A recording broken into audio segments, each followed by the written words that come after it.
Namatay ang 3 construction workers matapos gumuho ang scaffolding sa ginagawang gusali sa Switzerland.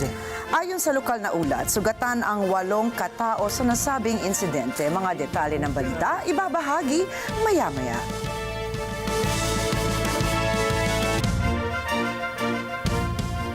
Magandang gabi, ako po si Ricky Mathay. At ako si Nina Richie Alagaw Flores. Ito ang Mata ng Agila International para naman sa mga headlines ngayong Lunes ng gabi.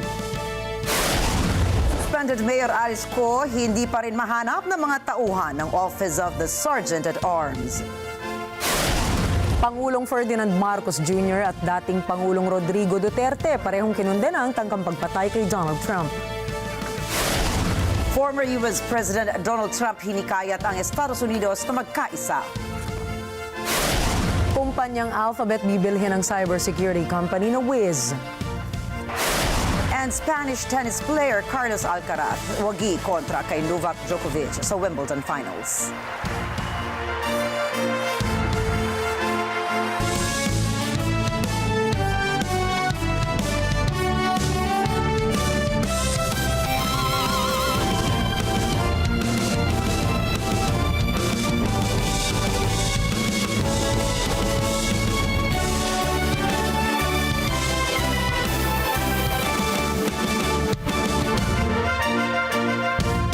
Sinabi ng abogado ni suspended Bamban Tarlac Mayor Alice Go na nasa Pilipinas pa rin ang alkalde.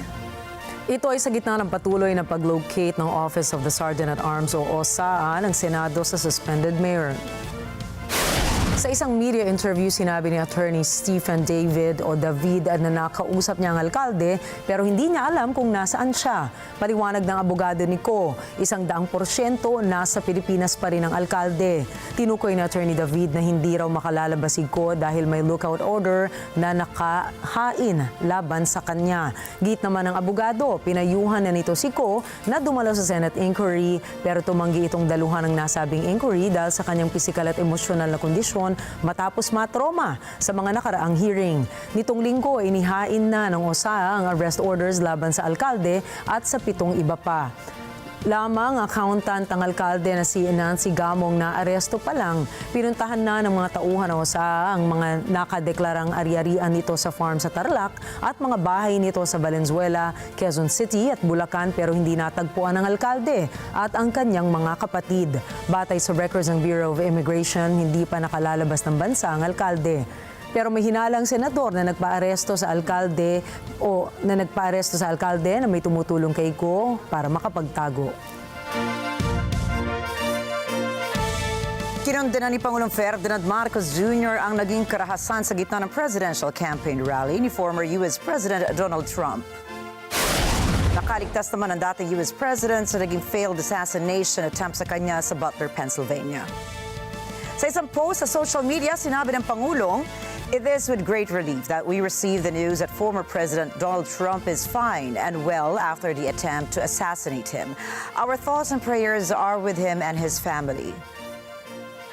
Together with all democracy-loving people around the world, we condemn all forms of political violence.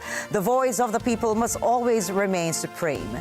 Samantala, kinundina rin ni dating Pangulong Rodrigo Duterte ang tangkang pagpatay kay Trump. Sinabi ni Duterte na ang pamamaril kay Trump ay isang chilling indictment sa kasalukuyang panahon. Hiniling din ni Duterte ang mabilis na paggaling ni Trump mula sa kanyang suga at sa kanyang tainga matapos ang failed assassination attempt. Inutusan ni Pangulong Ferdinand Marcos Jr. ang National Irrigation Authority o NIA na tapusin agad ang Tumawini Dam sa Isabela na nagkakahalaga ng 14 billion pesos. Ayon kay NIA Administrator Eduardo Guillen, ito ay isa sa mga target ng Pangulo upang mapalakas ang produksyon ng agrikultura at masiguro ang seguridad sa pagkain. Binanggit niya na ang ilang proyekto ng mga dam ay malapit ng matapos o natapos na tulad ng Halaura Dam sa Panay Province. Kasama rin dito ang isang dam sa Ilocos Norte na ito turn over sa July 19 at isa pang katulad na proyekto sa Bohol. Sinabi rin ni Guillen na may mga posibleng proyekto na maaaring pagtupad o ipatupad sa Mindanao tulad sa Bukidnon na may malaking potensyal para sa pagtatayo ng dam. Nagbigay ng babala ang Department of Health or DOH sa publiko nitong Sabado laban sa mga mapanlinlang na pekeng websites. Nilinaw ng kagawaran na walang kaugnayan ang naturang website sa kanilang sangay na nagpapakalat ng mga maling impormasyon. Matatandaang noong Hunyo, kumalat din ang pekeng impormasyon mula sa isang Facebook page patungkol sa Pre-Service Scholarship Program o PSSP ng DOH. Sa kapareho sa buwan, isang Facebook page pa rin ang gumamit ng Malasakit Program Office bilang pekeng false loan centers o pautangan. Dahil po dito, binigyang diin ng departamento ang posibleng pagpapataw ng kaparusahan kung magpapatuloy ang ganitong disinformations. Nakipagtulungan ng National Bureau of Investigation o NBI at Philippine Statistics Authority o PSA hinggil sa pagkalat ng mga peking birth certificates. Ayon sa NBI, mayroong 200 Chinese nationals ang nakakuha ng peking birth certificates sa Davao del Sur. Sinabi naman ng PSA na nagsasagawa na sila ng mga verification na nagbibigay ng kinakailangang impormasyon. Binigyan din ng PSA ang mga rehistradong birth records ay nagmula sa Davao del Sur, gayon din ang paghimok sa publiko na magulat ng anumang aktibidad na may kinalaman sa pagpeke ng dokumento. Kamakailan isang Chinese national ang naaresto matapos magtangkang kumuha ng peking birth certificate. Nagbabala ang Philippine Institute of Volcanology and Seismology o PHIVOLCS ng volcanic smog dahil sa patuloy ng pagbuga ng asupre ng Taal Volcano. Ayon sa mga state volcanologists, umaabot sa 11,745 tons kada araw ang sulfur dioxide gas emissions ng Taal kahapon. Sinabi ng PHIVOLCS na ang Taal ay patuloy na naglalabas na mataas na konsentrasyon ng sulfur dioxide mula pa noong taong 2021. Dagdag pa nila, nag-average ng 7,777 tons kada araw ang bulkan mula sa simula ng kasalukuyang taon. Maaari ring magresulta ang posibleng paghina ng hangin sa mga darating na araw sa akumulasyon ng volcanic smog. Nagbabala sila na ang matagal na pagkakalantad sa volcanic smog ay maaaring magdulot ng iritasyon sa mata, lalamunan at respiratory tract. Pinayuhan ng ahensya ang mga residente, lalo na ang mga may problema sa baga at puso, na limitahan ang pagkakalantad sa labas at magsuot ng N95 face masks bilang proteksyon. Minomonitor ngayon ng Pag-asa ang low pressure area o LPA na namataan 440 kilometers silangan ng Davao City dakong alas 4 ng hapon. Ayon sa State Weather Bureau, inaasahan na palalakasin nito ang hanging habagat na nakaaapekto sa western sections ng Southern Luzon at Visayas. Dagdag ng Pag-asa na magdadala ng kalat-kalat na pag-ulan at thunderstorms sa rehiyon ng Mindanao, Western Visayas, Palawan at Occidental Mindoro. Samantalang parehong weather system ay makaaapekto rin sa Metro Manila at ilang bahagi ng ating bansa. And good news naman po sa mga motorista dahil may bawas presyo ang produktong petrolyo bukas, July 16. Ayon sa advisories ng oil industry firms, ibababa nila ng 60 sentimo ang presyo ng kada litro ng gasolina. 95 sentimos naman ang asahang magiging bawas sa presyo kada litro ng diesel. Ang kerosene ay nasa piso at 15 sentimos ang kaltas sa presyo sa kada litro nito.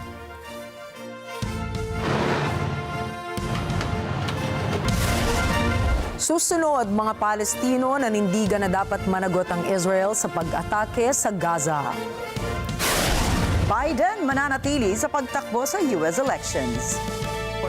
At Trump nanawagan na magkaisa matapos ang insidente ng pamamaril. Yan at iba pang mga balita sa pagbabalik ng Mata ng Agila International.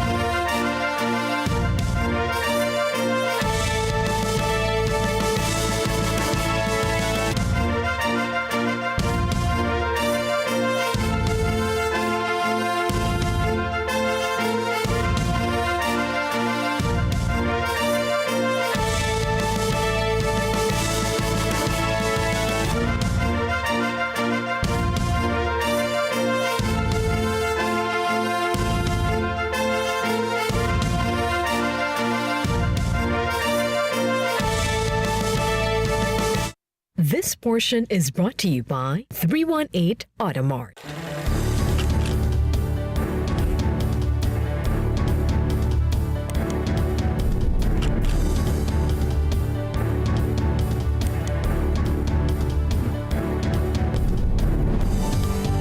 It is a signal to the world that we are open for business.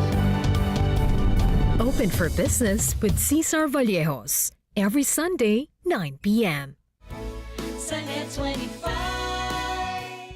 May init na issue at malalim na talakayan. Wala namang scandals, wala namang corruption issue or anything of that magnitude to warrant a change in leadership. Ang news commentary show na matapang at may paninindigan. Ito ngayon may Chinese mafia, nakakakuha ng mga authentic na Filipino birth certificate. Well, ako because nga sabi ko, ibabalance mo lang naman yan eh. So, maging mas stricto lang tayo, siguro taasan natin yung ante. Ano sa palagay nyo? Monday to Friday, 8 to 10 a.m. Dito lang sa Net 25. Together, Sunday 25. Sunday 25. This portion is brought to you by Robic Builders.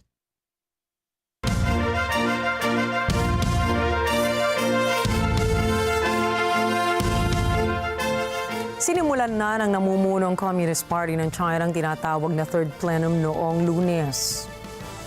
Ang Third Plenum ay isang mahalagang pulong na ginaganap kada 5 taon upang magtakda ng pangkalahatang direksyon ng mga pangmatagalang patakarang sosyo-ekonomiko ng bansa.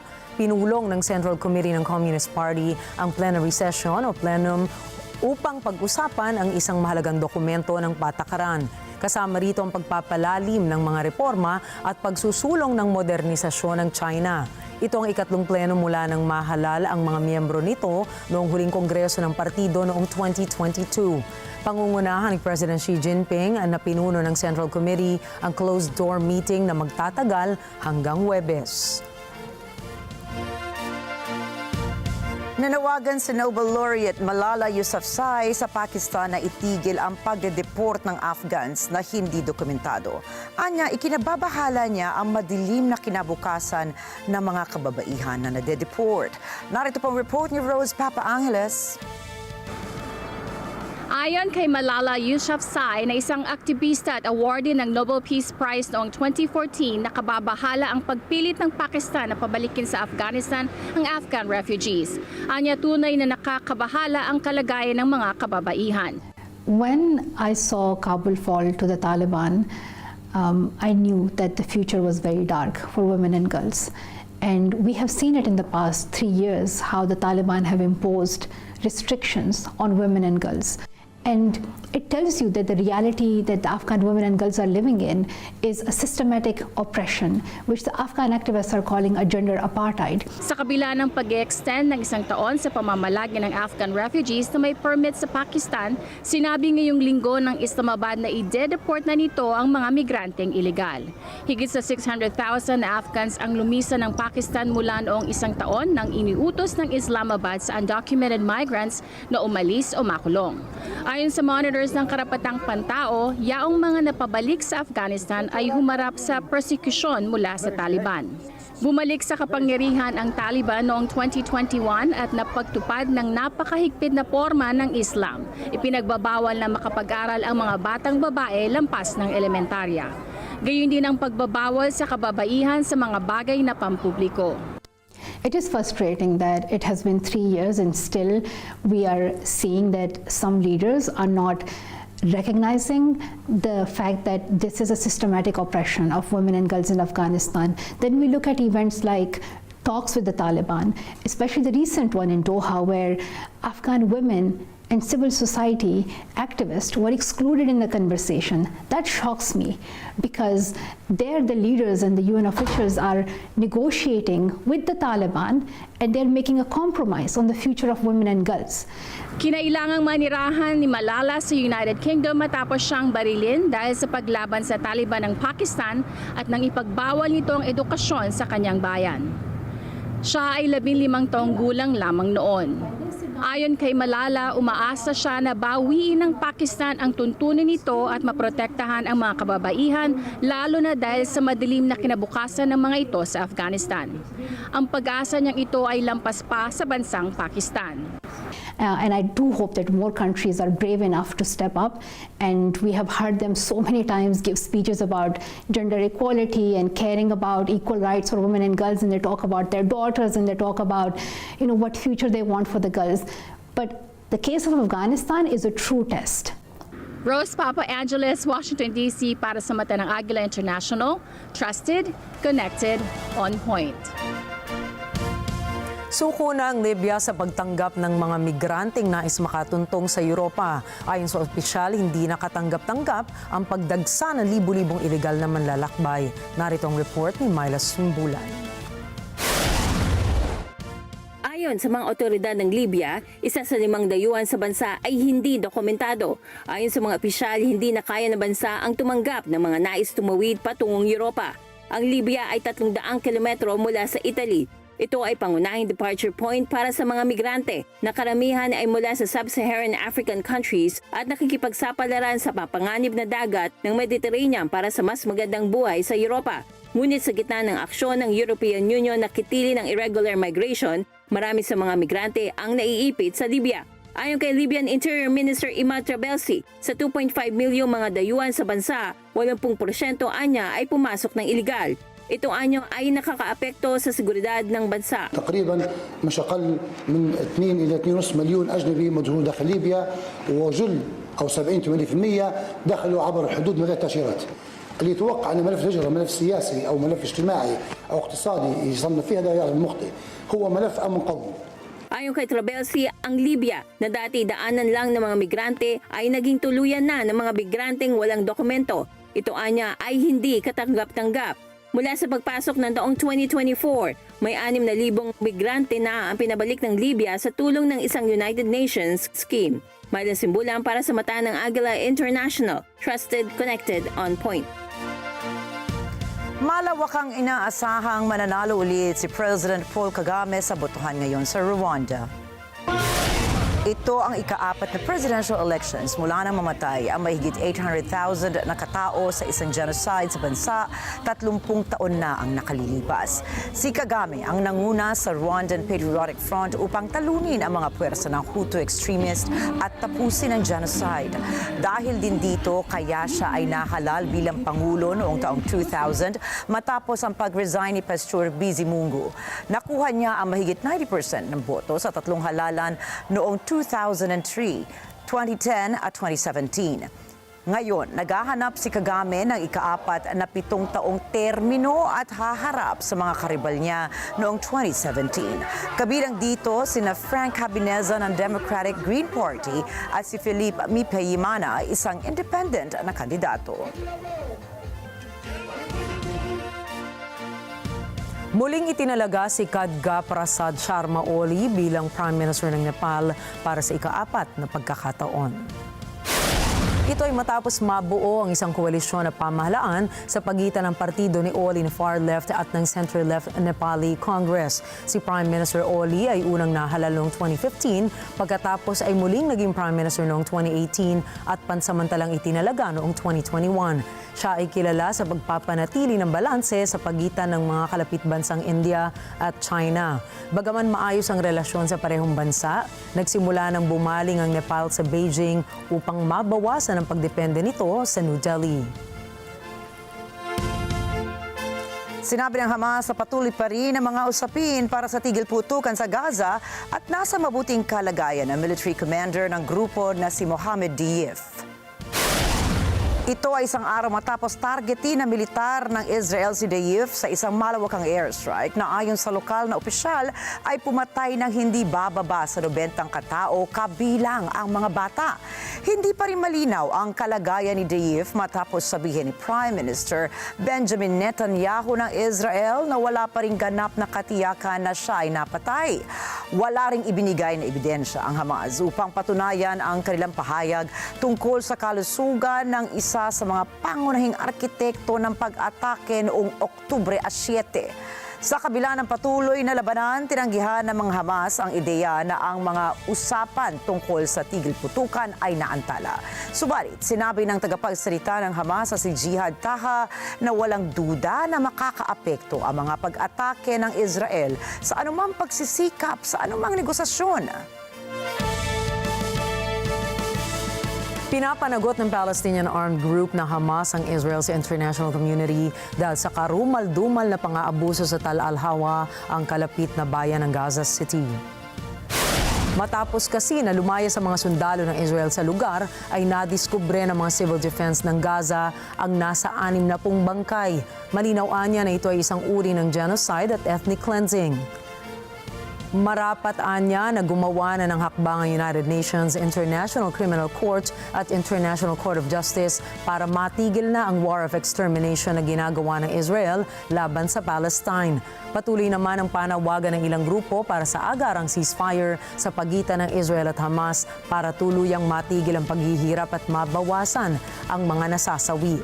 Ayon sa Palestine, mahalaga na tiyakin ng magkabilang panig na ligtas ang lahat ng mga sibilyan. Hinikayat din ng mga Palestino ang magkabilang kampo na agad nang pakawala ng mga bihag nilang sibilyan mula sa Gaza dahil ang mga kaanak nila ay nagsasagawa na ng kilos protesta sa Israel. Ayon sa Geneva Convention, ang hostage-taking ay isang uri ng war crime kung saan ang mga nabubuhay pa na bihag ay umabot na sa 9 na buwan na naghihirap. منذ 7 أكتوبر حياة لا يتصورها أي إنسان على وجه الأرض بشكل عام وبشكل أخص في سجن النقب، سجن غوانتنامو النقب، سجن يوجد في صحراء النقب في أقصى خارطة فلسطين تحت. هذا السجن معزول عن العالم، يمارس في هذا السجن أبشع وأشد العذاب على وجه هذه الأرض. اعتقال ظالم مجحف، وهناك قتل واعتداء علينا بالضرب المبرح بهروات حديدية. كل أصناف العذاب مرس علينا كأسرى.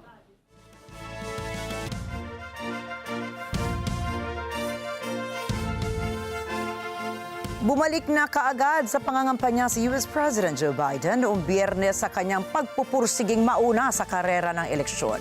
Ito ay matapos ang samot-saring pangyayari sa isang major news conference na hindi nagpatahimik sa mga tawag na iwanan na niya ang laban. Jeff Sanidad para sa balita.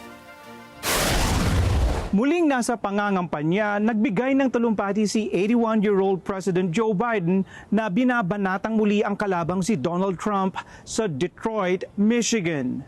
Ang Michigan ay isang maituturing na battleground state na kailangang ipanalo ng Democrat sa darating na eleksyon sa Nobyembre. But Trump is even more dangerous now. No, I'm serious. He's unhinged. He snapped. And he refuses this time around. Refuses this time around to say he'll accept the results. Can you imagine that? Look, he says if he loses, there will be a bloodbath when he loses.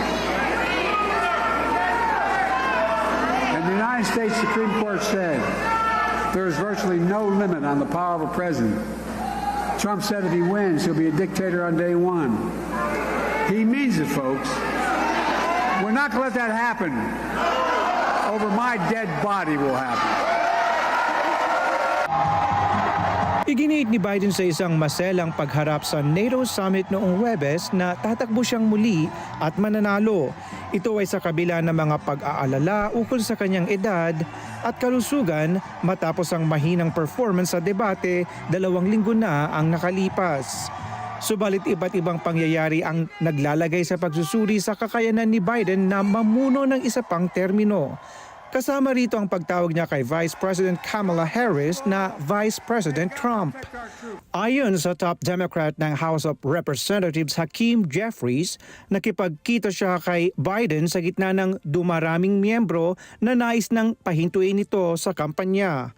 Ang bilang ngayon ay nasa 20 na. Ani Jeffries, nagpalitan sila ni Biden ng malawak na pananaw, tapat na perspektibo at konklusyon ukol sa pag-usad. Hindi na nagbigay ng karagdagang detalye si Jeffries. Mula ng debate noong 27 ng Hunyo, humaharap si Biden sa dumaraming tawag mula sa Democrats na iwan na niya ang karera. Noong debate, may mga pagkakataong nawawala sa daloy ng pag-iisip si Biden at mukhang hapo o pagod. Nominee. I'm the nominee of this party because 14 million Democrats like you voted for me in the primaries. You made me the nominee, no one else, not the press, not the pundits, not the insiders, not donors. You, the voters, you decided, no one else, and I'm not going anywhere. Sa kabila nito, naninindigan si Biden na kaya niyang tiyakin ang suporta ng mga botante kahit na ayon sa polls, naiiwan na siya ng criminally convicted at 2 beses nang na-impeach na si Trump. Jeff Sanidad, Washington DC para sa Mata ng Agila International. Trusted, connected, on point. Nanawagan si Donald Trump sa mga Amerikano noong linggo na magkaisa. Yan po ay isang araw matapos ang assassination attempt sa kanya sa Butler, Pennsylvania. Tinamaan ng bahagya sa tenga ang 78-year-old na dating Pangulo. Patay ang shooter at isa pang bystander. 2 spectators naman ngayon ang nasa critical na kondisyon dahil sa mga sugat. Ito ay sinasabing pinakamalalang US political violence sa loob ng maraming dekada. Mula sa Pennsylvania, nagbabalik si Myla Simbulan para sa report. Ito ang mga imahe na paulit-ulit na pinalalabas simula nung Sabado ng hapon na nakagimbal sa Estados Unidos. They said, take a look at what happened.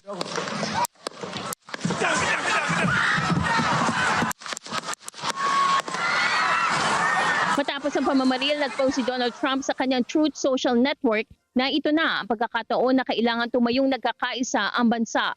Anya, hindi dapat payagan ng Amerika na manaig ang kasamaan. Kinilala ng FBI ang suspect na si 20-year-old Thomas Matthew Crooks ng Bethel Park, Pennsylvania, isang komunidad na may layong 1 oras mula sa lugar ng rally. Si Crooks ay sinasabing rehistradong Republican at pinaniniwala ang gumawa mag-isa. Ang kanyang motibo ay hindi pa natitiyak. Agad na tumugon si Pangulong Joe Biden sa naganap na pamamaril. There's no place in America for this kind of violence. It's sick. It's sick. It's one of the reasons why we have to unite this country. We cannot allow for this to be happening. We cannot be like this. We cannot condone this. Pinutol ng Pangulo ang kanyang weekend sa bakasyon na nito at lumipad pabalik ng Washington upang tumugon sa crisis. At noong linggo nanawagan din siya para sa pagkakaisa. Sinabi nitong pinangungunahan ng FBI ang investigasyon at hindi pa malinaw ang motibo ng suspect. I urge everyone please, don't make assumptions about his motives or his affiliations. Let the FBI do their job and their partner agencies do their job. I'm instructed that this investigation be thorough and swift. Ipinag-utos din ng Pangulo na tiyakin ang seguridad sa Republican Convention na gaganapin sa Milwaukee kung saan tatanghaling opisyal na kandidato si Trump ng partido. Kinundanan ng mga leader ng iba't ibang bansa ang assassination attempt. Ayon sa Kremlin, walang lugar ang karahasan sa politika. Sinabi naman ni Israeli Prime Minister Benjamin Netanyahu na ang pamamaril ay pag-atake, hindi lamang kay Trump. This was an attack on a candidate for the presidency of the United States. This was an attack on America. It was an attack on democracy. It was an attack on all the democracies. Sa mga imahe, nagagambala sa Amerika na may trauma na sa karahasan ng pamamaril at kaguluhang politikal. Hinawakan ni Trump ang kanyang tainga at napadausdos pababa matapos marinig ang ilang putok sa rally noong Sabado. Samot-saring reaksyon ang lumabas mula sa mga mamamayan. Ang ilan ay hindi makapaniwala, ang ilan ay tunay namang nadismaya. Ayon kay Clint DePlukian ng Louisiana, sa ballot box dapat ayusin ang issue. Yes, I'm a supporter. It's just it's very upsetting that it has gotten to this point that we can't just settle this at the voting booths. Si Anna Libold ay taga Georgia. Anya, kailangan na mas mahabang pasensya para sa isa't isa. I do think tensions are rising even just between families and coworkers with different opinions, and events like this can heighten those emotions and make people be more extreme towards one way or the other, when I really think that probably most people's views without the influence of these events are somewhere in the middle. So it's just sad and scary. At para kay Trump, tuloy ang buhay. Sa kanyang Truth Social Media, sinabi nitong hindi niya hahayaan na pigilin ng isang shooter o assassin ang kanyang pangangampanya. Hindi sana tutuloy si Trump sa Republican Convention ng 2 araw, subalit nagbago ang isip nito at sinabing dadalo siya sa Milwaukee. Myla Simbulan, Swarthmore, Pennsylvania, para sa mata ng Agila International. Trusted, connected, on point. Hiniling ng mga abogado ni Donald Trump sa judge na ibasura ang hatol sa dating presidente ukol sa hush money trial.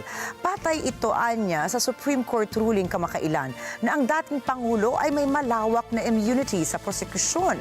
Rosel Feria para sa detalye ng balita. Sa isang court filing kay New York Judge Juan Merchan, hiniling ng mga abogado ni dating Pangulong Donald Trump na ibasura ang hatol ng mga hurado at i-dismiss ang indictment. Nahatulan ang 78-year-old na si Trump sa New York noong Mayo ng 34 counts ng pamamalsipika ng business records.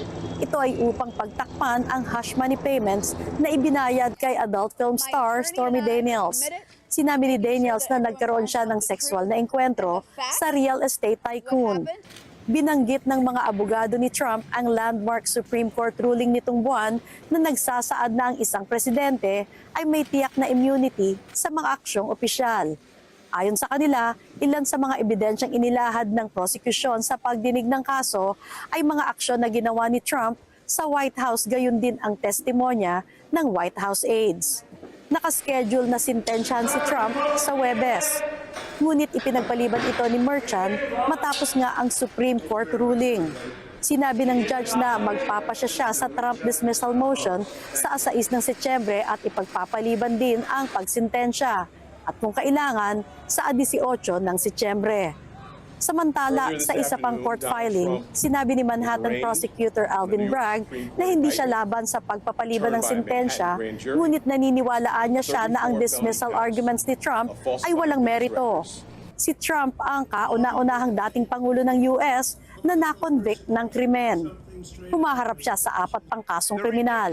Humaharap din siya sa mga kaso sa Washington at Georgia, kaugnay ng mga aksyon nito upang baligtarin ang resulta ng 2020 election kung saan natalo siya ni Joe Biden.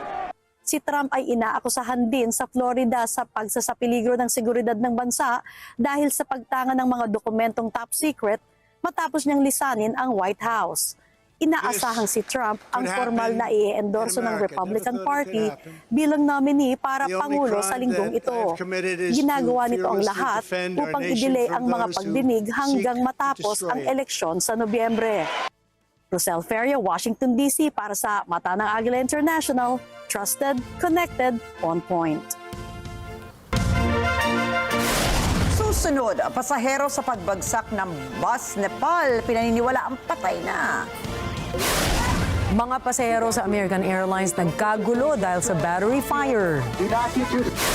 At trial ni Baldwin binasura matapos itanggi ang ebidensya. Mga detalye ng mga balita sa pagbabalik na Mata ng Agila International.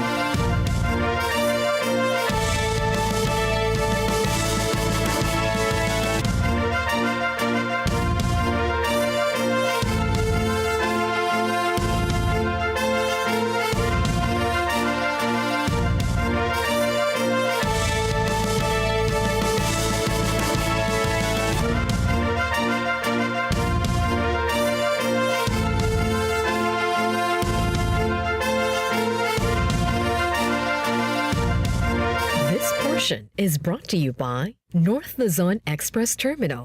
Ang mga maiinit na balita at rumaratsyad ang usapan ng bayan, ihahatid namin sa 100%! 100% ang pagbabalita! 100% talakayan! Lunes hanggang Biyernes! Alas 5 hanggang alas 7 ng umaga! Live na live sa Radyo Agila 1062 Mega Manila! At sa Net 25!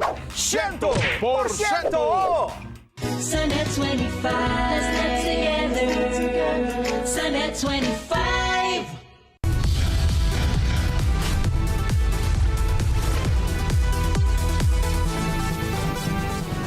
Sa kasulukuyang henerasyon, marami na ang nag-viral.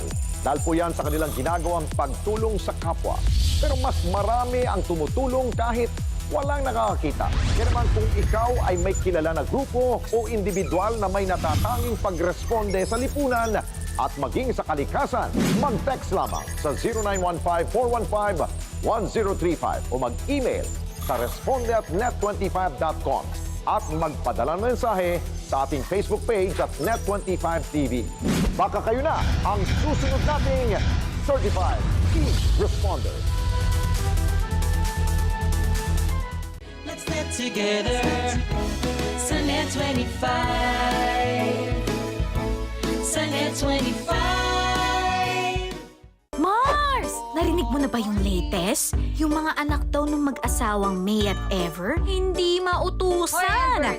Yung panganay, puro cellphone. Sumunod na ako sa'yo ha, nasa top na ako. Yung pangalawa, busy sa kaibigan. Mamaya na po yan, ma. Ito yung panggagala ko sa sa beach.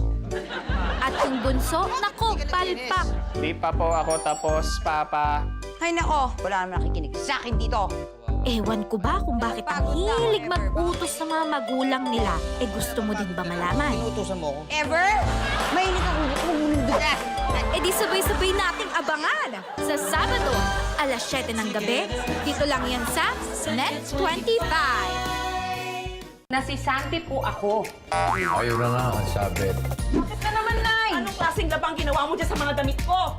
Bakit may mansa pa rin? Lalo, ba't mo nilagyan ng ink? Ba to? Ano to? Ay, baka pinalaban mo yung aso! You are fired! Huwag ka naman masyadong malupit. Love, Bosleng, and Tali. Tuwing linggo, dito lang sa Net25. Let's get together sa Net25. Hindi sapat ang talino para manalo. Kailangan nilang bilis na kamay para hindi matalo. Please welcome our Tara Gamers na models! Halika, kayo na may papasa ito ng yan. Sa'yo! Sa'yo na lang! Ano ang tawag sa isang strand ng spaghetti? Spaghetti rin. Ano ang tawag sa isang strand ng spaghetti? Spaghetti rin! And this is Tara Game! Level up!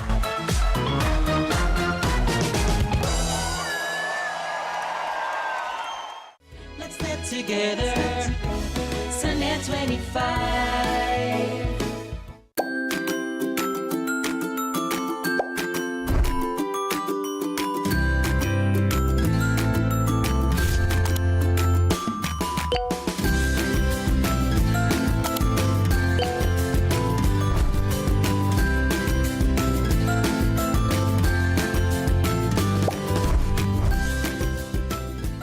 Si Nancy, gagawin ang lahat para maabot ang pangarap. Isang mabait, malambing, at masayahin na anak at kaibigan.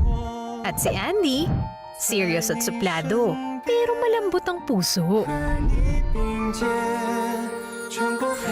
Ang multi-award-winning actress na si Young Zoo at fan favorite na si Xiao Zhan. Malapit nang magpakilig sa inyong mga gabi. Oath of Love premieres July 22. 8:30 p.m. on Net25. Let's get together sa Net25. Sa Net25. Sa kada umaga, welcome ang lahat. Mula sa mga veteranong komedyante. Ay, nandiyan ka pala eh! Ano ka ba? Ano kakain ko mo, Jomay? Mula nang dumating ka 342. Pag may muta, direkta na, hindi ko naaalis yung ganon. Trending social media celebrity. Maayong umaga sa inyong tanan! At mga kilalang public servants. Everybody needs to abide with the traffic rules and regulations. Ang purpose doon, gusto ko, pag masaya yung tao, yun ang kaligayahan ko basta masaya. So kung napasaya ko yung isang tao, masaya na ako. Come on, come all! Sa pinakamasayang kabanding tuwing umaga, kada umaga! Let's get together sa Net25. Sa Net25.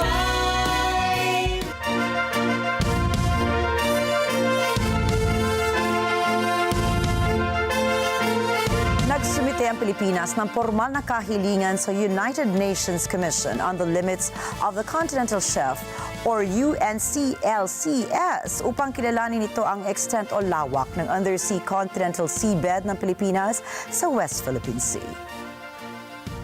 Ayon sa Department of Foreign Affairs o DFA, ang pagsusumite ng Pilipinas ng formal confirmation ng seabed claim noong June 15, 2024 ay isang hakbang upang lalo makamit ng ating bansa ang eksklusibong karapatan nito sa pag-exploit ng resources sa WPS, partikular na po sa Western Palawan Province territorial waters. Anila nagsagawa ng isang masusing siyentipikong pananaliksik ang National Mapping and Resource Information Agency bago sila magpasa ng seabed claim sa UNCLCS. At hindi biro ang ginawa ng DFA dahil 15 taon ang kanilang ginugol upang pag-aralan ang ipinasang seabed claim sa United Nations body. Ipinaliwanag ng DFA na sa ilalim ng Article 76 ng United Nations Convention on the Law of the Sea o UNCLOS, ang isang coastal state katulad ng Pilipinas ay may karapatang magtatag ng outer limits ng continental shelf nito. Subalit, gaano nga ba kalawak ang undersea region kung saan hinahangad ng Pilipinas na maitatag ang sovereign rights nito? Sinabi ng DFA na ang seabed at subsoil ng mga submarine areas na umaabot sa lampas na 200 nautical miles, subalit hindi lalampas sa 350 nautical miles mula sa mga baseline ay kabilang po sa undersea region na dapat ay may sovereign rights ang Pilipinas. Tandaan na ang sinisimulan ang pagsukat ng lawak ng territorial sea sa baselines, kung kaya't kabilang sa rehiyong tinutukoy ng Pilipinas ang Spratlys, ilang mga islands, islets, reefs at atolls sa Western Palawan Province territorial waters. Naniniwala naman ang maraming political analysts na ang hakbang na ginawa ng Pilipinas ay isa ring aksyon para proteksyonan ang bansa laban sa iligal na 9-dash claim ng China sa halos buong rehiyon ng WPS. Subalit, ang nasabing formal confirmation ng seabed claim ng ating bansa ay mariing tinutulan ng Malaysia. Giit po ng Malaysia, ang extent ng undersea continental shelf claim ng Pilipinas ay nagsimula sa baselines ng Sabah. Sa isang note verbal ng Malaysia's permanent mission to the United Nations kay UN Secretary General Antonio Guterres noong June 27, sinabi ng Malaysia na kahit kailan ay hindi nito kinikilala ang pang-aangkin ng Pilipinas sa Sabah. Hiniling pa ng Malaysia sa UNCLCS na huwag nitong suriin at i-qualify ang partial submission ng Pilipinas. Anila, malinaw daw na binabalewala ng Pilipinas ang hindi mapag-aaninlangang soberanya ng Malaysia sa estado ng Sabah. Ikinatwira ng Malaysia's permanent mission na ang Sabah ay integral part ng Malaysia at kinikilala ito ng United Nations maging ng international community. Ang Sabah daw ay parte ng Malaysia simula nang itatag ang Federation of Malaysia noong September 16, 1963. Argumento pa po ng Malaysia, ang pag-angkin daw ng Pilipinas sa soberanya ng Sabah ay hindi naaayon sa erga omnes obligation nito na kilalanin at itaguyod ang legitimate right to self-determination ng mga mamamayan ng Sabah noong taong 1963.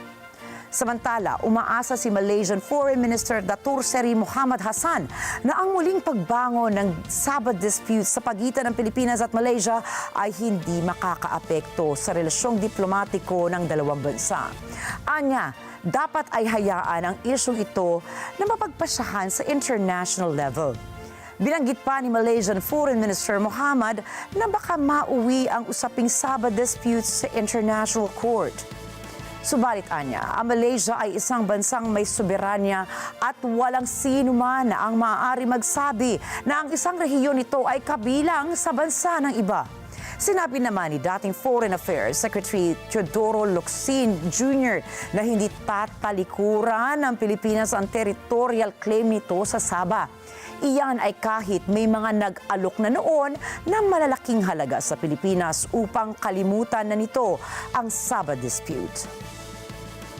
Para kay Philippine Permanent Representative to the UN Antonio Lagdameo, ang aksyon na ginawa ng ating bansa ay maaaring makapagpasigla sa mga estado na maipakita ang kanilang kahandaan upang sundin ang mga proseso sa ilalim ng UNCLOS para sa maritime entitlements. Anya, ang seabed at ang subsoil ng ating bansa na saklaw ng UNCLOS ay may potential resources na mapagkukunan at mapapakinabangan ng ating bansa at ng mga susunod pang henerasyon. Tiwala naman si Philippine Foreign Assistant Secretary Marshal Louis Alferez na pagsusumite ng seabed claim ng ating bansa sa United Nations body. Subalit, mahalagang ipunto na ang girian ng Pilipinas at Malaysia ukol sa pagmamay-ari ng Sabah ay kailangan ng isang long-term resolution at masisimulan lamang po ito kung parehong bukas ang komunikasyon ng dalawang bansa upang pag-usapan ang issue ng Sabah ngayong modernong panahon.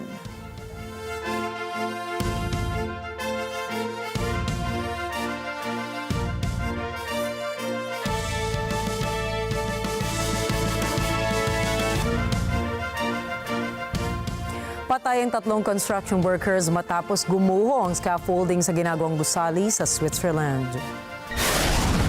Ayon sa lokal na ulat, may 19 na palapag ang itinatayong high-rise building sa lungsod ng Luzon. Batay sa inisyal na report ng pulisya, sugatan ng 8 iba pa sa insidente. Dakong alas 9:30 ng umaga nang unti-unting bumagsak ang scaffolding.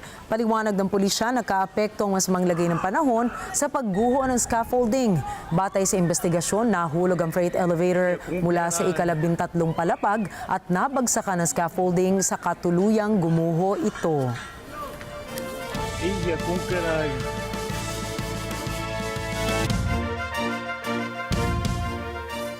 Samantala, pinaniniwalaang wala ng pag-asa para mabuhay ang nawawalang 55 katao sa 2 inanod na bus sa Nepal ayon sa ulat ng mga otoridad.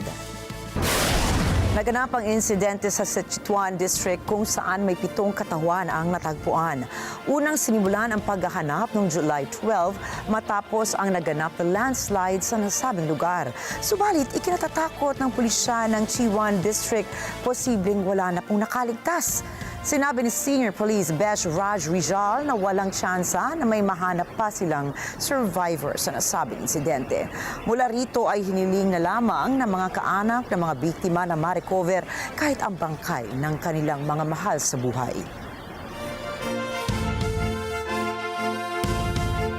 Nagkagulo mga pasahero ng American Airlines Flight 2045 matapos magliyab ang baterya ng isang laptop sa loob ng eroplano. Batay sa report ng airlines, dakong 1:05 ng hapon nang naganap ang sunog. Rumisponde naman ang San Francisco Fire Department para apulahin ang apoy. Ayon sa mga nakasaksi, biglang nagliyab na lang ang bag ng isang pasahero na naglalaman ng laptop. Sugatan naman ang nasa 3 pasahero at kasalukuyang nagpapagamot sa ospital. Ligtas na nailikas ang iba pang mga pasahero gamit ang emergency slides at jet bridges. Na-delay naman ang halos 11 oras ang naturang flight matapos ang insidente.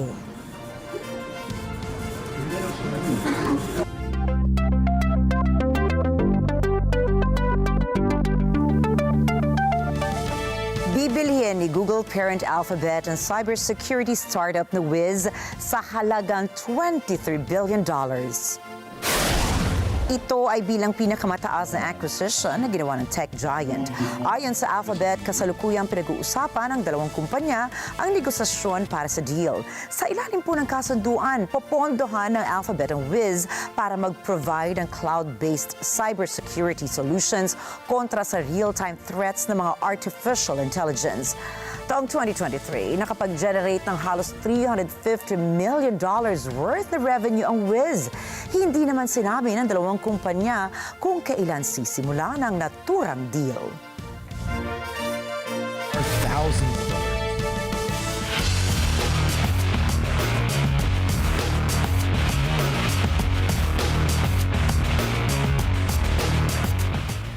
Pumanaw na ang fitness icon na si Richard Simmons na kilala sa kanyang positivity sa mga aerobic videos. Ayon sa lokal na report, natagpuan na lamang ng housekeeper ni Simmons na wala ng malay ang fitness instructor. Naging tanyag si Milton Teagle, Richard Simmons bilang pioneer sa paghikayat ng mga not so perfect in shape na tao na pumunta ng gym. Kilala rin si Simmons sa kanyang palabas na Richard Simmons Show mula taong 1980 hanggang 1984. Nanalo rin siya ng 4 na parangal sa Daytime Emmy Awards. Nitong Biyernes ay binati pa siya ng kanyang mga fans matapos magdao si Simmons ng ika-76th birthday niya. Magugunitang inihayag ni Simmons sa isang social media post na na-diagnose siya ng doktor ng skin cancer.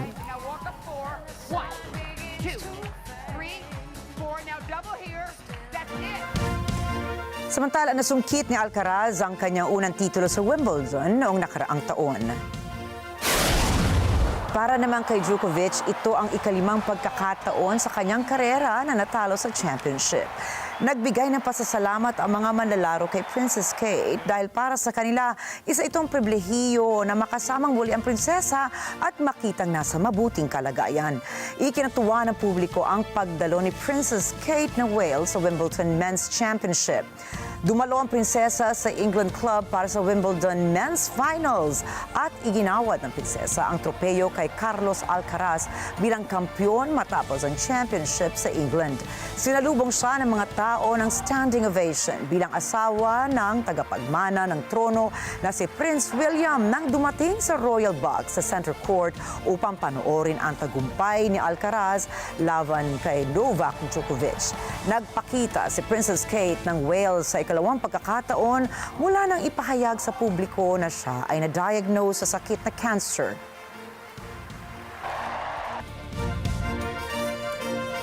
Matagumpay na naipanalo ng Argentina ang laban para sa finals ng Copa America sa score na 1-0 kung saan ay nakaharap nila ang Colombia.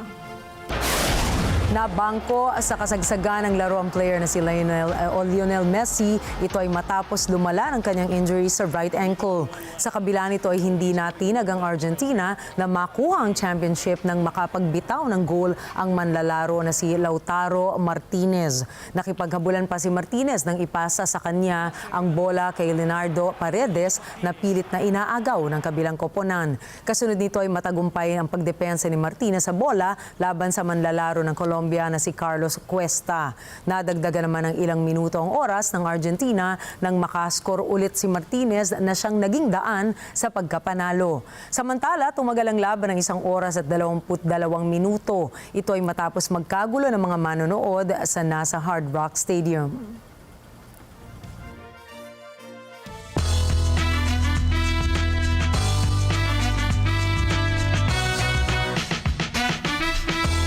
Noong Biyernes, dinismiss ng judge on trial ni American actor Alec Baldwin para sa involuntary manslaughter.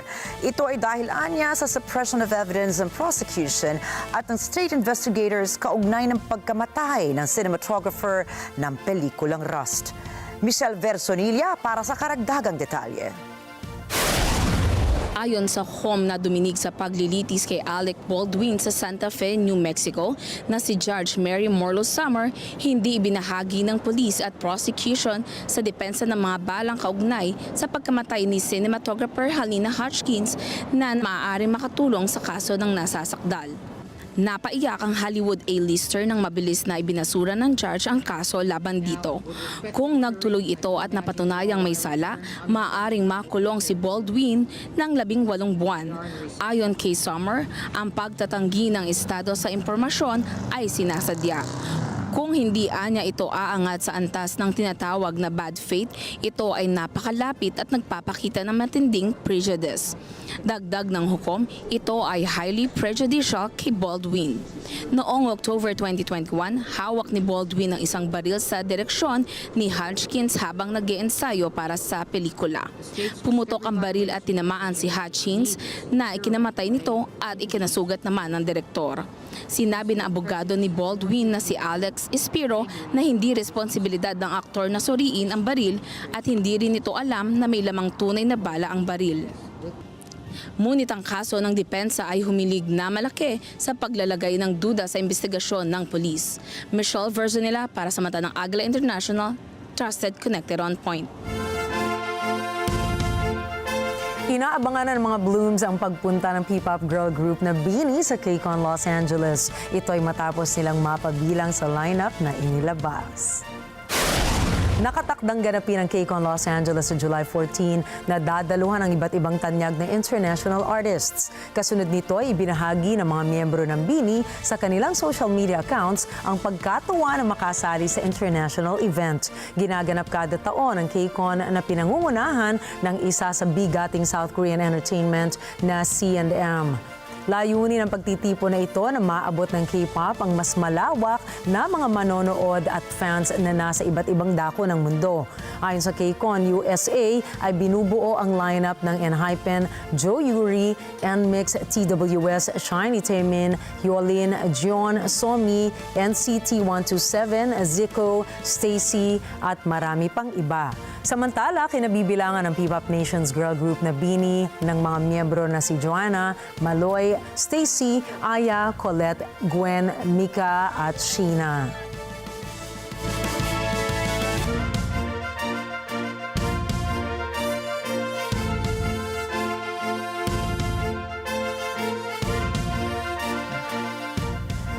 Samantala, itinanghal si Opal Shoshata Shuangsiri bilang bagong Miss Universe Thailand or MUT sa katatapos lamang na beauty pageant sa Bangkok.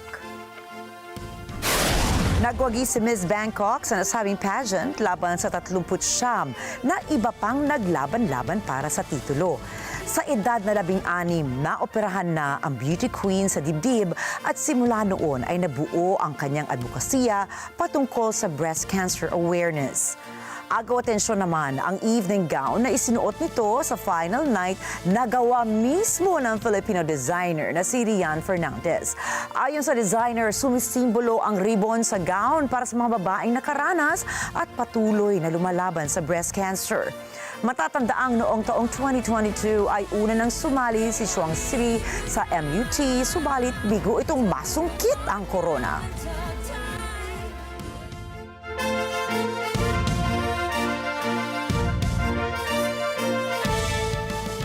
Alam mo, nakakatuwa ngayon yung ginagawa ng maraming countries sa mga beauty pageants na sometimes may mga taga-ibang bansa na pupunta ng Pilipinas to train.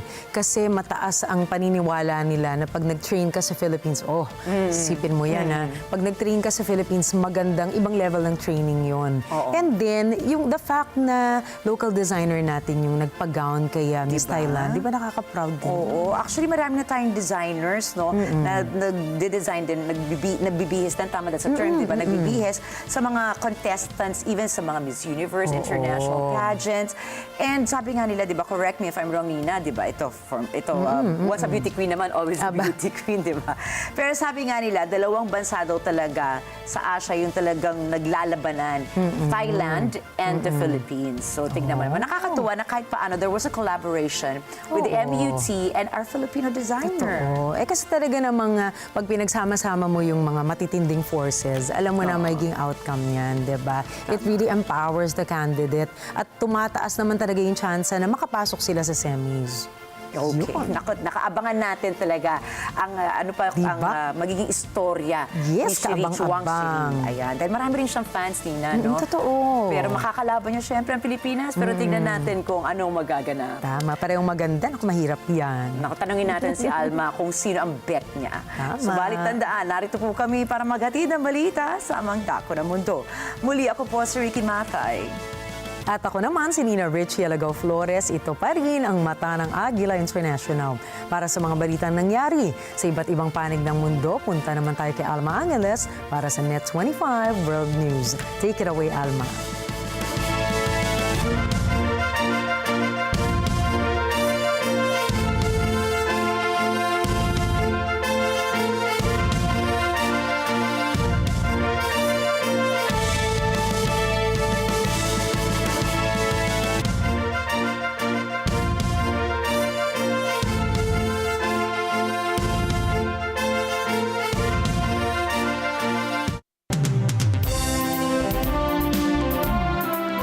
Thank you, Nina and Ricky. I'm Alma Angeles for Net25 World News. On tonight's headlines.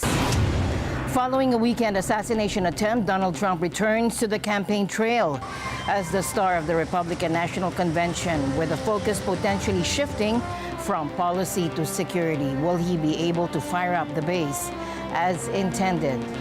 You know, the political record in this country has gotten very heated. It's time to cool it down. President calls for calm in a rare Oval Office address. President Biden urges Americans to cool it down amidst escalating political tensions. Chinese consumers feel the pinch as China's economic growth slows. Beijingers report a shift in spending habits, opting for online shopping and skipping meals out.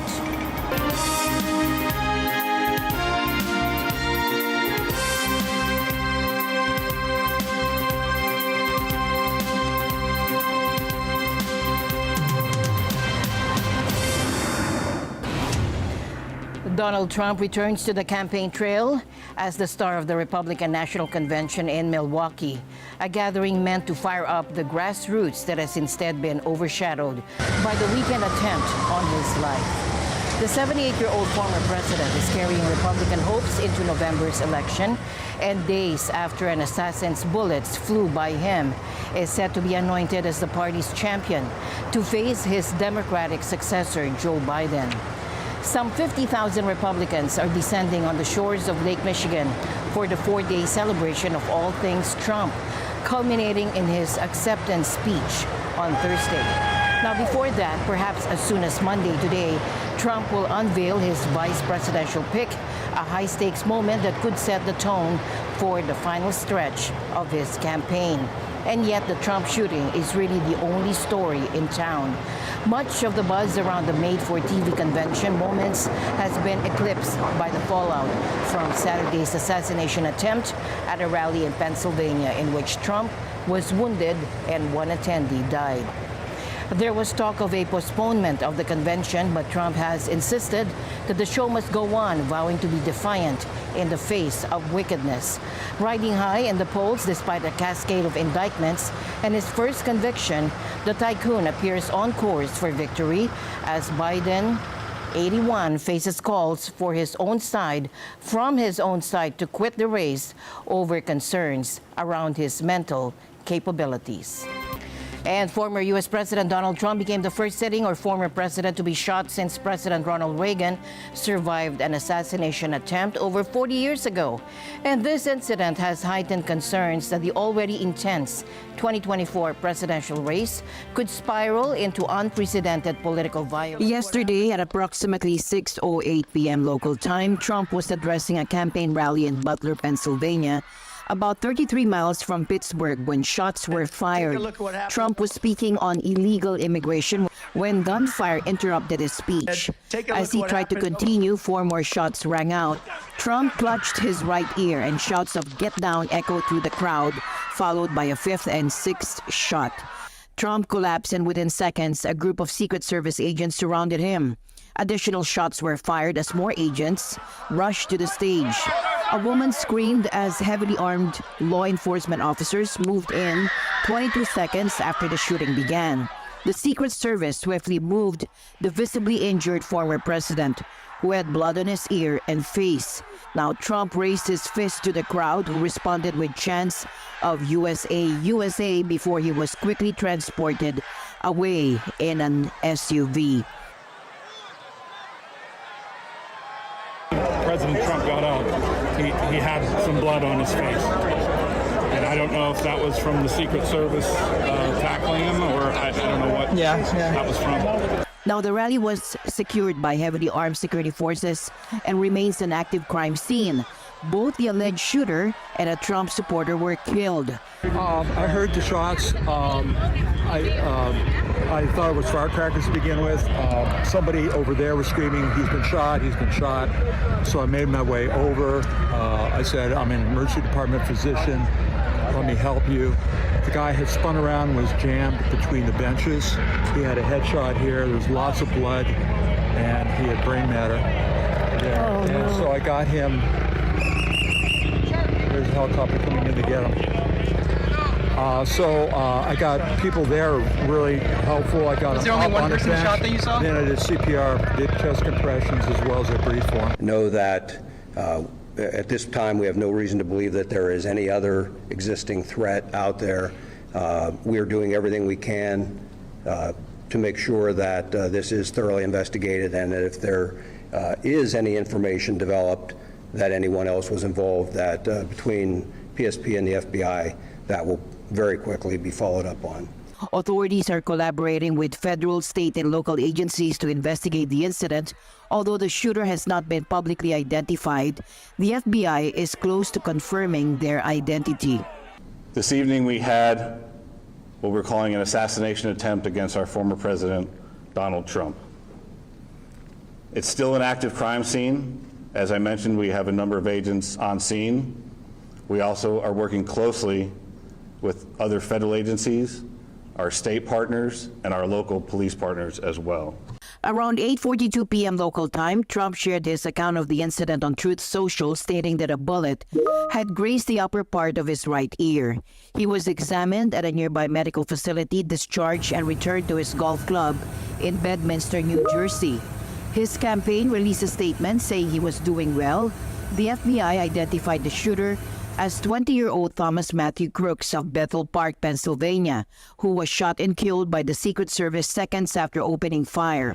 Reports indicate Crooks was positioned on a rooftop near the rally venue, and voter records show Crooks was a registered Republican who had made a small donation to a Democratic-aligned group in 2017. I want to say he was a loner more because he was quiet, but like he was just bullied. Like he was bullied so much. And this is high school? Yeah. And jeans, he'd wear hunting outfits sometimes. He would always wear a mask, even after COVID. He wore a mask. What kind of mask? Like a COVID mask. Like even after COVID was over. A cloth mask. Yeah, like a. The motive for the assassination attempt is still under investigation. By 6:50 p.m. local time, President Joe Biden received an initial briefing on the incident, and 2 hours later, Biden expressed his relief that Trump was safe and condemned the violence. There's no place in America for this kind of violence. It's sick. It's sick. It's one of the reasons why we have to unite this country. We cannot allow for this to be happening. We cannot be like this. We cannot condone this. Biden, who was in Delaware at the time, later returned to the White House and reportedly spoke with Trump. Last night, I spoke with Donald Trump. I'm sincerely grateful that he's doing well and recovering, and we had a short but good conversation. Jill and I are keeping him and his family in our prayers. We also extend our deepest condolences to the family of the victim who was killed. He was a father. He was protecting his family from the bullets that were being fired, and he lost his life. God love him. The attempted assassination has opened a new dark chapter in America's history of political violence, raising serious questions about the safety of political candidates and the effectiveness of the agencies responsible for their protection. Trump supporters and Republican lawmakers have criticized the Secret Service, and House Speaker Mike Johnson has announced hearings to investigate how the shooter managed to evade security and gain access to the rooftop. When I was sitting there, a guy said, "Oh God, he had a gun." I looked up, there's a guy on top of the building, right over there, with an M16, with a blanket, pointing at the president. He starts shooting. Bow, bow, bow, bow. About 4 to 5 shots rang out. All right, so I throw the guy I whiffed, Jim, onto the ground. I jump to the ground, I look up, and then I see his head get split open by the shot from the Secret Service. Whatever that was, there's a breach of security, and that needs to be fixed. And if that breach was accidental, you need to patch that hole. If that breach was intentional, well, that's treason, and that person goes to Guantanamo Bay, and their head becomes a soccer ball. It is. America awakens to a rather surreal morning. This is a horrific act of political violence that ought to be roundly condemned. Obviously, we can't go on like this as a society. That the rhetoric has just been over the top. It really has. I mean, there's no figure in American history, at least in the modern era, maybe since Lincoln, who's been so vilified and really persecuted by media and, Hollywood elites, political figures, even the legal system. Well, I would have expected that they would have had that under control, and I'm sure they did. I don't know how this happened, but that's something that, there was some opportunity, obviously, that an individual could have snuck there if they really found a way. I just thought they would have had that covered. This incident, occurring less than 4 months before the November election, could significantly impact the race and candidates' campaign strategies. This is the scene that has been played over and over since Saturday afternoon that has left Americans horrified. Just said, take a look at what happened.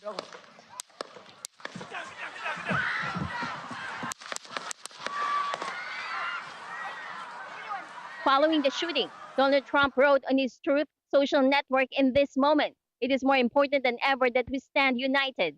He adds Americans should not allow evil to win. The FBI has identified the gunman as 20-year-old Thomas Matthew Crooks of Bethel Park, Pennsylvania, a community about an hour's drive from the rally site. Crooks had reportedly been a registered Republican and is believed to have worked alone. His motive remains unknown. U.S. President Joe Biden reacted quickly following the shooting. There's no place in America for this kind of violence. It's sick. It's sick. It's one of the reasons why we have to unite this country. We cannot allow for this to be happening. We cannot be like this. We cannot condone this. Biden cut short a weekend at his vacation home and flew back to Washington to deal with the crisis. Sunday afternoon, he repeated his call for unity. Biden says the FBI is leading the investigation, adding the motive for the shooting is still not known. I urge everyone, please, don't make assumptions about his motives or his affiliations. Let the FBI do their job and their partner agencies do their job. I'm instructed that this investigation be thorough and swift. The president has also ordered a review of security at this week's Republican convention in Milwaukee, where Trump will be nominated as the party's candidate. World leaders have condemned the attack, with the Kremlin on Sunday morning saying there is no place for violence in politics. Israeli Prime Minister Benjamin Netanyahu says the shooting was more than just an attack on Trump. This was an attack on a candidate for the presidency of the United States. This was an attack on America. It was an attack on democracy. It was an attack on all the democracies. In scenes that will haunt an America already traumatized by gun violence and political upheaval, Trump clutched his ear and fell to the ground after shots rang out at the rally on Saturday. Reaction on American streets ranged from disbelief to condemnation. Louisiana resident Clint DeBlukian says the ballot box is where issues should be dealt with. Yes, I'm a supporter. It's just it's very upsetting that it has gotten to this point that we can't just settle this at the voting booths. Anna Lebold lives in Georgia. She says people have to be more tolerant of one another. I do think tensions are rising, even just between families and coworkers with different opinions, and events like this can heighten those emotions and make people be more extreme towards one way or the other, when I really think that probably most people's views without the influence of these events are somewhere in the middle. So it's just sad and scary. For candidate Trump, life goes on. In a statement on Truth Social, he says he will not let a shooter or potential assassin affect his campaign plans. Trump says after the shooting, he originally planned to delay his attendance at the Republican convention for 2 days. Now he says he has scrapped that idea and announced plans to leave for Milwaukee Sunday afternoon. Myla Simbulan, Swarthmore, Pennsylvania, for Net 25 World News. In a rare Oval Office address, U.S. President Joe Biden urged the nation to cool it down amidst escalating political tensions in an effort to calm a divided country. Biden emphasized the need for moderation. I want to speak to you tonight about the need for us to lower the temperature in our politics. And to remember, while we may disagree, we are not enemies. We're neighbors, we're friends, co-workers, citizens, and most importantly, we're our fellow Americans. You know, the political record in this country has gotten very heated. It's time to cool it down. Yes, we have deeply felt strong disagreements. The stakes in this election are enormously high. Republican convention will start tomorrow. I have no doubt they'll criticize my record and offer their own vision for this country. I'll be traveling this week making the case for our record and the vision, my vision of the country, our vision. I'll continue to speak out strongly for our democracy, stand up for our Constitution and the rule of law, to call for action at the ballot box, no violence on our streets. That's how democracy should work. Politics must never be a literal battlefield, and God forbid, a killing field. I believe politics ought to be an arena for peaceful debate, to pursue.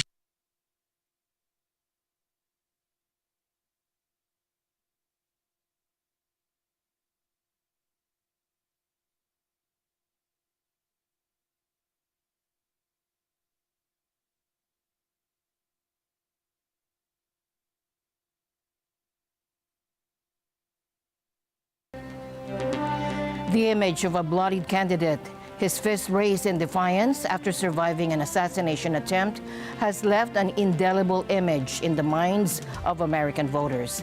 But it is still too early to know what impact the assassination attempt on Donald Trump will have on this fall's U.S. presidential election. Thomas I. Likeness reports.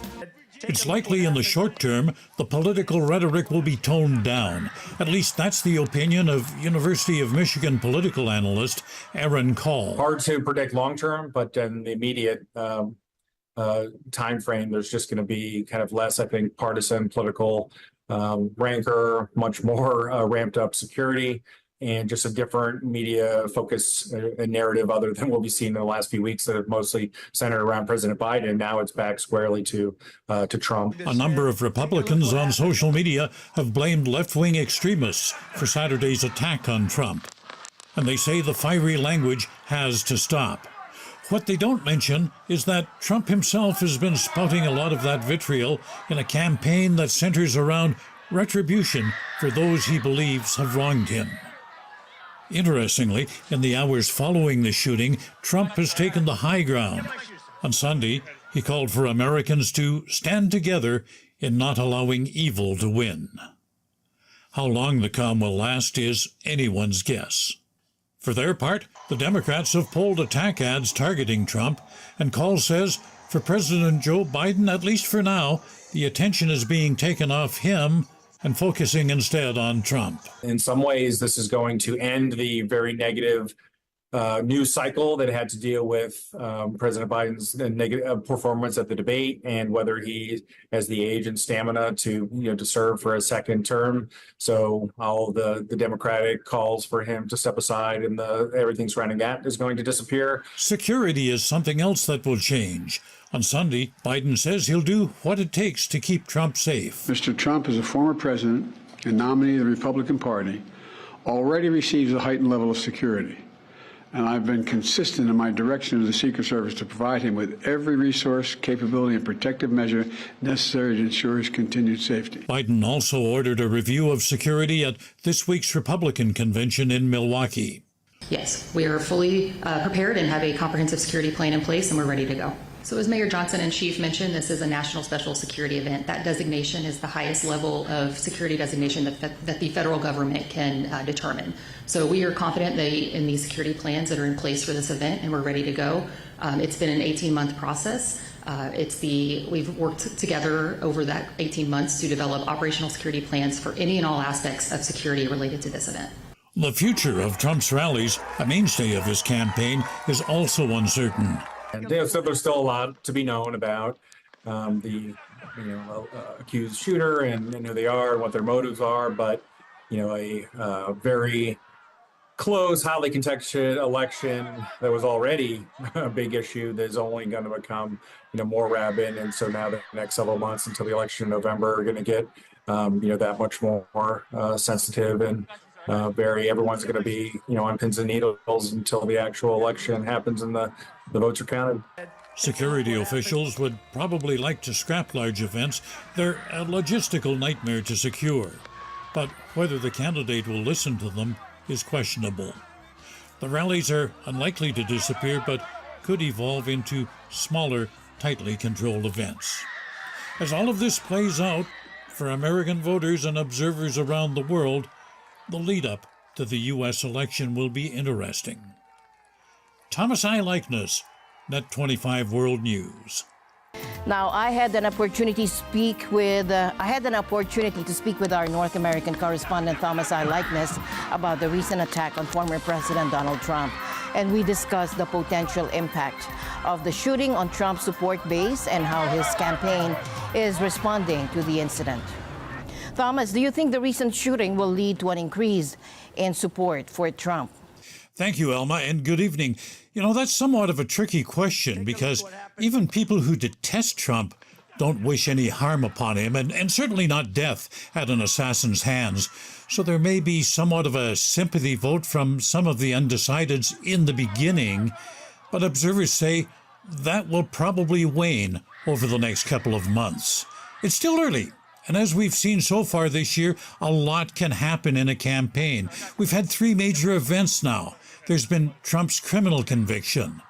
Then there was Biden's disastrous debate performance, and this past weekend, of course, the assassination attempt on Trump. So with 4 months to go, any number of things could affect support for either candidate. Elma? What has been the Trump campaign's response to the assassination attempt? Elma, organizers seem to be cashing in on the assassination attempt. A Reuters news report says that just hours after the shooting, Trump's campaign was asking supporters to donate money. A message sent out in emails and texts reads, "They're not after me, they're after you." It includes an image of Trump raising his fists and the accompanying words, "I am Donald J. Trump, and I will never surrender." You know, that's been his ongoing message. I need your money so that I can fight the deep state. The fundraising, well, it never ends. Elma? Thank you very much for your insights, Thomas I. Likeness, our North American correspondent. China, the world's second biggest economy, is going through a rough patch. Here's a breakdown of the situation. Debt and slow growth, the country has a big problem with real estate companies owing too much money. And this is hurting the overall economy, which only grew 4.7% in the last 3 months, instead of the expected 5.1%. Now people are spending less. Chinese people are also buying less stuff, like clothes, electronics, compared to before. This is a sign that consumers are worried about the economy. 应该说今年的整体状况，企业啊，包括个人，可能都是很受压力。甚至可能大家会感觉比过去3年疫情期间的状况还要更有压力感。对，这是我及周围大部分朋友会有这样的一个总体感觉。对，是这样的。China also has a growing elderly population and tensions with other countries. This week, China's leaders are meeting for a special event to discuss reforms. Experts are hoping they will take action to fix the real estate mess, make it easier for people to move within China to find jobs, create more good jobs for young graduates, help local governments manage their debt. 先是我是4月份、3月份来，3月份来的时候有一个包装船是26块1个小时，还可以。到5月份、6月份没有了，他们说13块钱1个小时，人家都去做了，然后都被他们那个没工作的人啊，全部被他们包掉。 If these things happen, it could help boost the Chinese economy again. Everyone is waiting to see what the leaders decide because China's economic health affects the whole world. And we'll be back with more news right after this break. Stay tuned. Mars! Narinig mo na ba yung latest? Yung mga anak daw ng mag-asawang May at Ever, hindi mautusan. Yung panganay, puro cellphone. Sumunod na ako sa'yo ha, nasa top na ako. Yung pangalawa, busy sa kaibigan. Mamaya na po yan, Ma. Ito yung panggagala ko sa sa beach. At yung bunso, nako, palpak. Di pa po ako tapos, Papa. Ay nako, wala naman nakikinig sa akin dito. Ewan ko ba kung bakit ang hilig mag-utos sa mga magulang nila. Gusto mo din ba malaman? Inutusan mo ako? Ever? Mahilig akong gusto mo. Eh edi sabay-sabay nating abangan sa Sabado, alas 7 ng gabi. Dito lang yan sa Net 25.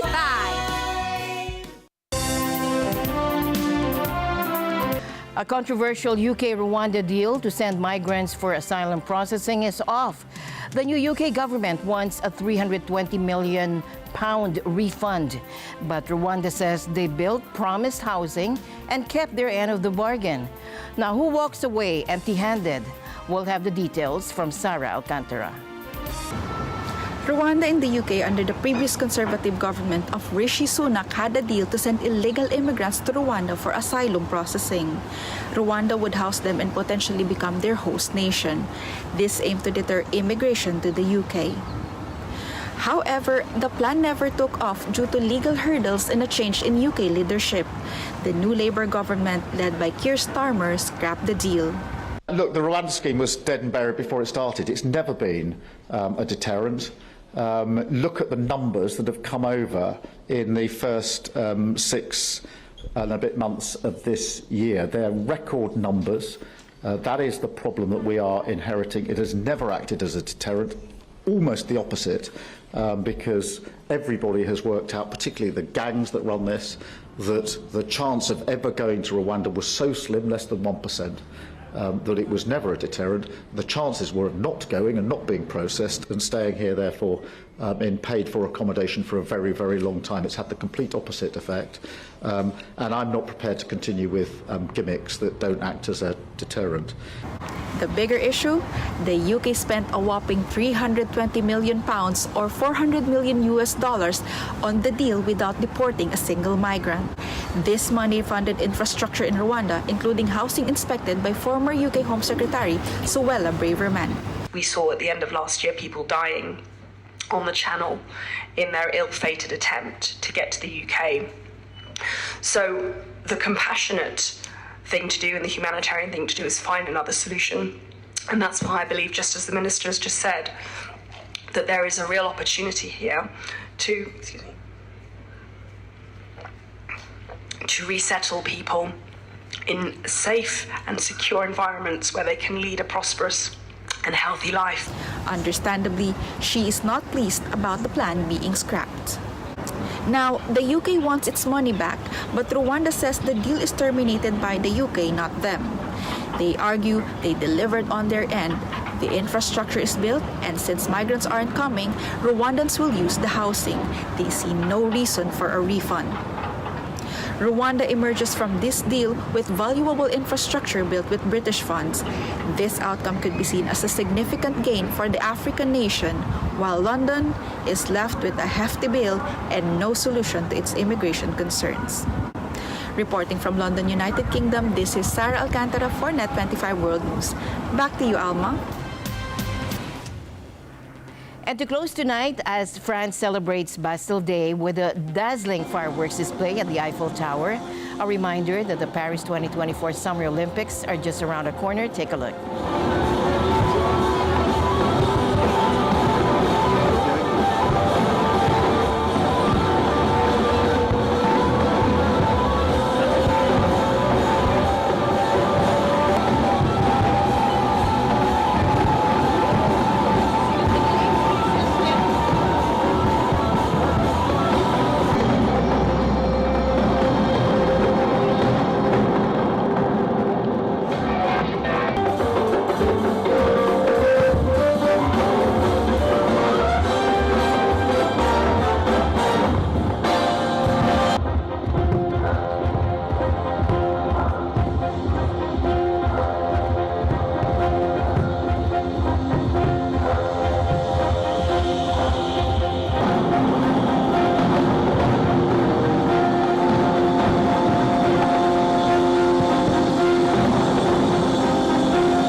Thank you for joining us tonight. We'll be back tomorrow with fresh insights and analysis. Until then, stay curious, stay informed. Good night.